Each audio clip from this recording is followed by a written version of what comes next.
அஸ்ஸலாமு அலைக்கும். Welcome to Umma's kitchen. இன்றைக்கி நான் இஃப்தாருக்கு என்ன செஞ்சேன்னு சொல்லி தான் உங்களோட ஷேர் பண்ணிக்கொள்ள போகிறேன். இதுக்கு நான் ரொம்பவே சிம்பிளாக ஒரு கறி ரொட்டி செஞ்சு எடுத்துக்கொண்டேன். அதை தான் உங்களோட ஷேர் பண்ணிக்கொள்ள போகிறேன். அதோடு நாங்கள் இன்றைக்கி இஃப்தாருக்கு என்னென்னலாம் ப்ரிப்பரேஷன் செஞ்சோம்னு சொல்லியும் இதில் நான் கவர் பண்ணியிருக்கிறேன். உங்களுக்கு பார்த்துக்கொள்ளலும். இந்த ரொட்டி செய்கிறதுக்காக வேண்டி நான் ஒரு 250 கிராமுக்கு போன்லெஸ் சிக்கன் எடுத்துக்கொண்டேன். இதை மாதிரி சின்ன சின்னதாக கட் பண்ணிவிட்டு அதுக்கு தேவையான அளவுக்கு உப்பு சேர்த்திக்கொண்டேன். அதோடு கொஞ்சமாக மஞ்சள் தூளும் சேர்த்திக்கொள்கிறேன். இது ரெண்டையும் சேர்த்து நல்லா மிக்ஸ் பண்ணி விட்டுட்டு நாங்கள் தண்ணி எதுவுமே ஊற்றாமல் இதை அவிச்சு எடுத்துக்கொள்ள வேணும்.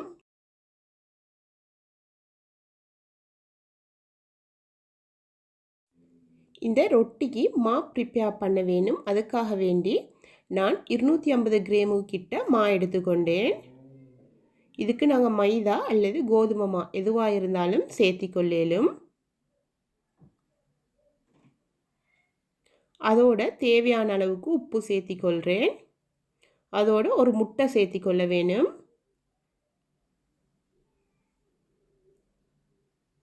அதோட 2 தேக்கரண்டி அளவுக்கு சீனி சேர்த்துக்கொள்ள வேணும்.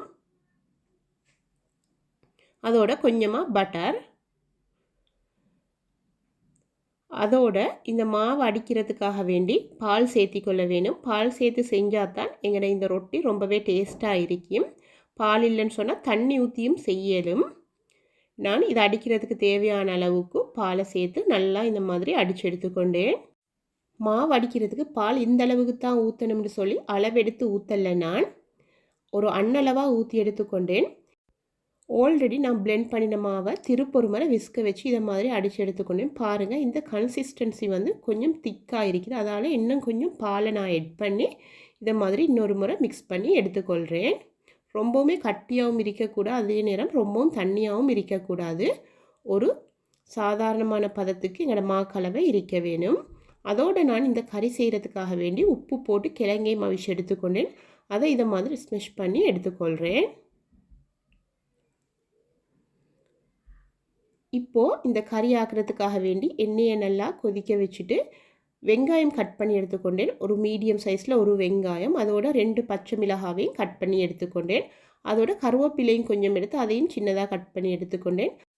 இப்போ நான் கட் பண்ணின வெங்காயம், பச்சை மிளகாய், கொஞ்சம் கருவேப்பிலை கட் பண்ணினத்துலேயே கொஞ்சம் கருவேப்பிலையும் போட்டு இதை மாதிரி நல்லா வதக்கி எடுத்துக்கொள்கிறேன்.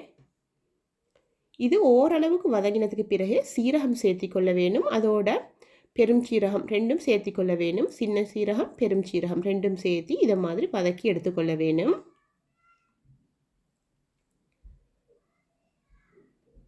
அதோடு நான் ஆல்ரெடி கட் பண்ணி வச்ச கருவேப்பிலையை இப்போ சேர்த்திக்கொள்கிறேன்.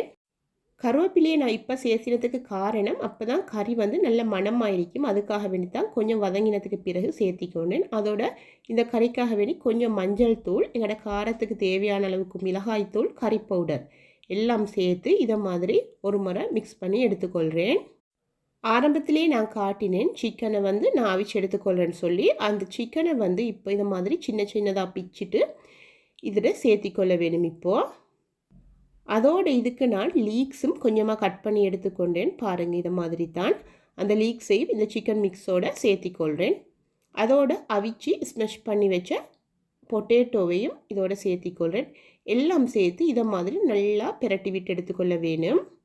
இதை பிரட்டுற டைமில் நாங்கள் அடுப்பை லோ ஃப்ளேமில் வச்சு பிரட்டி எடுத்துக்கொள்ள வேணும். இடையில நான் உப்பு பார்த்தேன், உப்பு போதாத மாதிரி இருந்துச்சு, உப்பு சேர்த்திக்கொண்டேன். நீங்களும் இந்த கறி சமைக்கிற டைமில் உப்பை பார்த்து தேவையான அளவுக்கு உப்பு சேர்த்திக்கொள்ளுங்க. இதெல்லாம் நல்லா வதங்கினதுக்கு பிறகு லாஸ்ட் ஸ்டேஜில் நான் கொஞ்சமாக இதுக்கு மிளகு சேர்த்திக்கொள்கிறேன். இந்த கறியெல்லாம் ஆல்மோஸ்ட் குக் ஆகினதுக்கு பிறகு தான் நான் மிளகு சேர்த்திக்கொண்டேன். காரணம் என்னன்னு சொன்னால் அப்போ தான் மிளகுற வாசமும் சரி காரமும் சரி நல்லா இருக்கும். அதனால தான் நான் லாஸ்ட்டுக்கு சேர்த்திக்கொண்டேன். உங்களுக்கு ஆரம்பத்தில் வேணும்னாலும் சேர்த்திக்கொள்ளலும் அல்லது இறுதியாகவும் சேர்த்திக்கொள்ளலும். இப்போது நான் இந்த ரொட்டியை ப்ரிப்பேர் பண்ணுறதுக்காக வேண்டி ஃப்ரைங் பேனை இந்த மாதிரி சூடு பண்ணிவிட்டு அதுக்கு கொஞ்சமாக எண்ணெய் தடவி எடுத்துக்கொள்ள வேணும். எங்களோட ஃப்ரைங் பேன் நல்லா சூடாக இருக்கிற டைமில் தான் நாங்கள் இந்த மாக்கலவையை ஊற்றி எடுத்துக்கொள்ள வேணும். பாருங்கள், தேவையான அளவுக்கு மாவை ஊற்றிட்டு இதை மாதிரி சட்டியை வளைச்சி எல்லா பக்கங்களுக்கும் இந்த மாக்கலவை போகிற மாதிரி ஒரு வட்ட வடிவில் வாரத்துக்கு மாதிரி நாங்கள் ஷேப் பண்ணி எடுத்துக்கொள்ள வேணும். இது ஓரளவுக்கு கீழே வெந்ததுக்கு பிறகு இதை மாதிரி பிரட்டி போட்டு எடுத்துக்கொள்ள வேணும். பாருங்கள், கறி ரொட்டி செய்கிறதுக்காக வேண்டி இந்த ரொட்டி சூப்பராக ப்ரிப்பேர் ஆகி வந்துருச்சு. நான் எல்லா மாக்கலவையும் இதே மாதிரி ஊற்றி எடுத்துக்கொள்கிறேன்.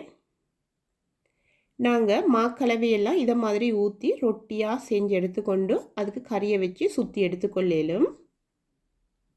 அதால் ஸ்டார்டிங்லேயே நாங்கள் இந்த ரொட்டியை ப்ரிப்பேர் பண்ணிவிட்டு அடுத்த வேலைக்கு போனால் எங்களுக்கு ரொம்பவே ஈஸியாக இருக்கும். பாருங்கள், நான் சுட்டெடுத்த ரொட்டியெல்லாம் சூப்பராக ரெடியாகி வந்துருச்சு. பாருங்கள், இது ரொம்ப மெல்லிசாவும் இல்லை, அதே நேரம் ரொம்ப தடிப்பமாகவும் இல்லை, சாதாரணமான சைஸில் இருக்குது.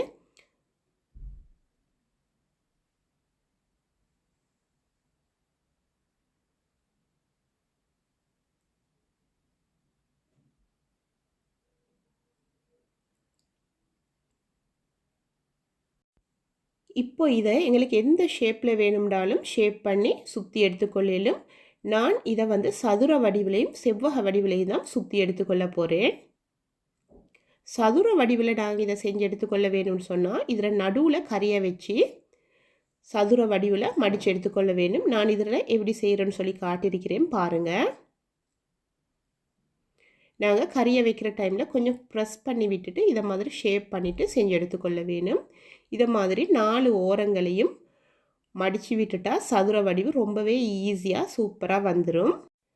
நாங்கள் இப்படி மடித்து விட்டுட்டு மாக்கலவையை வச்சு இதை ஒட்டி கொள்ளணும்னு சொல்லி தேவையில்லை, இது தானாகவே ஒட்டி பற்றும்.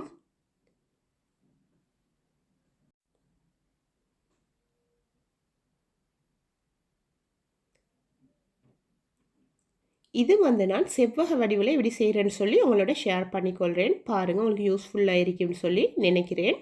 எங்களோட இஃப்தாருக்காக வேண்டி ரொம்பவே ஈஸியாக அதே நேரம் குறைந்த டைமில் இதை செஞ்சு கொள்ளலும். ஒவ்வொரு நாளும் பொரித்து சாப்பிட்றதுக்கு ஒரு நாளைக்கு இப்படி செஞ்சால் எங்களுக்கும் டிஃப்ரெண்ட்டாக இருக்கும், டேஸ்ட்டும் நல்லாவே இருக்கும். எனக்கும் இந்த டேஸ்ட் ரொம்பவே பிடிச்சிருந்துச்சு. நீங்களும் ஒரு முறை இஃப்தாருக்கு மறக்காமல் செஞ்சு பாருங்கள். நாங்கள் செவ்வக வடிவில் மடிக்கிறதுக்கு ஓரங்கள் 2ஐயும் ஆரம்பத்தில் மடித்து விட்டுட்டு அதுக்கு பிறகு இதை மாதிரி மடித்து எடுத்துக்கொள்ள வேணும். நாங்கள் இதை ஃபுல்லாக மடித்ததுக்கு பிறகு இதை மாதிரி மேலால் கொஞ்சம் ப்ரெஸ் பண்ணி விட்டுட்டு எடுத்துக்கொண்டா சரி.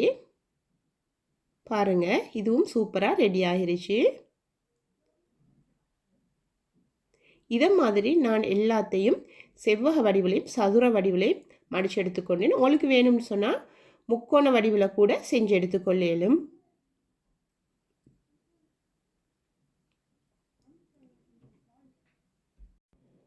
பாருங்கள், எங்களோட கறி ரொட்டி ஈஸியாக அதே நேரம் சூப்பராக ரொம்பவே டேஸ்ட்டாக ரெடி ஆகிருச்சு. இப்போது இந்த ரொட்டிகள் எல்லாம் நாங்கள் ஃப்ரைங் பேனில் போட்டு திருப்பொரு முறை சூடு பண்ணி எடுத்துக்கொள்ள வேணும். அதுக்காக வேண்டி ஃப்ரைங் பேனை நல்லா சூடு பண்ணிவிட்டு இதை மாதிரி எண்ணெயை தடவி எடுத்துக்கொள்ள வேணும். ஃப்ரைங் பேன் நல்லா சூடாகினதுக்கு பிறகு நாங்கள் ஆல்ரெடி செஞ்சு வச்ச ரொட்டிகளை இதை மாதிரி போட்டு எடுத்துக்கொள்ள வேணும். பாருங்கள், இப்படித்தான். நாங்கள் ஃப்ரைங் பேனில் போட்டு ரொட்டியை சூடு பண்ணுற டைமில் அடுப்பை வந்து எப்போவுமே லோ ஃப்ளேமில் வச்சுக்கொள்ள வேணும். இல்லாட்டி எங்களோட இந்த ரொட்டியெல்லாம் ரொம்ப குயிக்காகவே தீஞ்சிரும். இது ஒரு பக்கம் வெந்ததுக்கு பிறகு அடுத்த பக்கத்தை திருப்பி போட்டு நாங்கள் இதை மாதிரி வேக வச்சு எடுத்துக்கொள்ள வேணும். பாருங்கள், ஒரு பக்கம் வெந்ததுக்கு பிறகு நான் அடுத்த பக்கங்களை திருப்பி போட்டு வேக வச்சு எடுத்துக்கொள்கிறேன். இதை மாதிரி இந்த ரொட்டியோட எல்லா பக்கங்களும் வேகுத மாதிரி நாங்கள் எல்லாத்தையும் திருப்பி போட்டு வேக வச்சு எடுத்துக்கொள்ளணும்.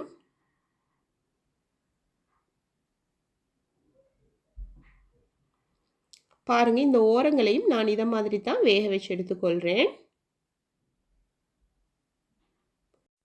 இதே மாதிரி அடுத்த பக்கத்தையும் பிரட்டி போட்டு நான் வேக வச்சு எடுத்துக்கொண்டேன். பாருங்கள், எங்களோட கறி ரொட்டி சூப்பராக ரெடி ஆகிருச்சு. நாங்கள் இந்த ரமதானில் கறி ரொட்டி செய்கிறேன்னு சொன்னால் மாப்பை செஞ்சு கஷ்டப்பட வேண்டிய அவசியம் இல்லை. மாவை இதை மாதிரி ரொம்பவே ஈஸியாக அடித்து விட்டுட்டு எங்களுக்கு ஊற்றி இதை மாதிரி கறி ரொட்டி செஞ்சு எடுத்துக்கொள்ளலும். இதையும் நான் 2 பக்கங்களும் பிரட்டி போட்டு வேக வச்சு எடுத்துக்கொள்கிறேன். இதில் ஓரங்களை நாங்கள் பிரட்டி போட்டு வேக வைக்க வேண்டிய அவசியம் இல்லை.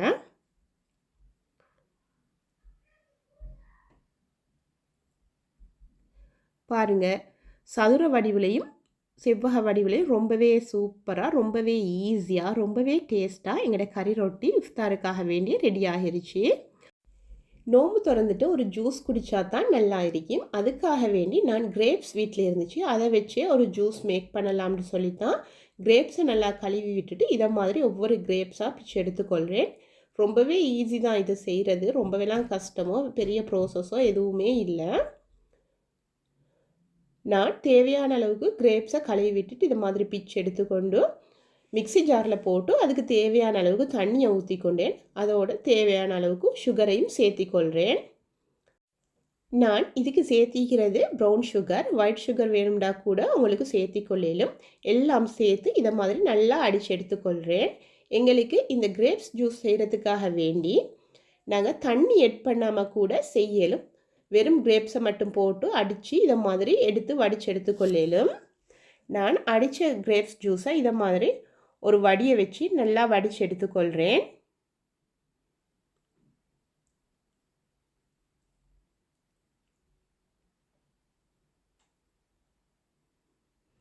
வடிச்சிட்டு லாஸ்ட்டுக்கு மீத அந்த சக்கையை கூட இதை மாதிரி கரண்டியோட வச்சு நல்லா ப்ரெஸ் பண்ணி எடுத்துக்கொள்கிறேன். பாருங்கள், ரொம்பவே சூப்பராக அதே நேரம் ஹெல்த்தியாக எங்களுக்கு ஒரு ஜூஸ் கூட இஃப்தாருக்காக வேண்டி ரெடி ஆகிருச்சு. அதோடு இன்றைக்கி எங்களோட வீட்டில் நோன்பு துறக்கிறதுக்கு கஞ்சி, கிரேப்ஸ் ஜூஸ், ரோல்ஸ், பெட்டிஸ், அதே நேரம் கொஞ்சம் fruit salad, chicken nugget, chicken strip, பேரிச்சம்பழம், கறி ரொட்டி, சமோசா, கிபாப், பஜ்ஜி, இதெல்லாம் தான் எங்களுக்கு இன்றைக்கி நோன்பு துறக்கிறதுக்காக வேண்டி இருக்குது.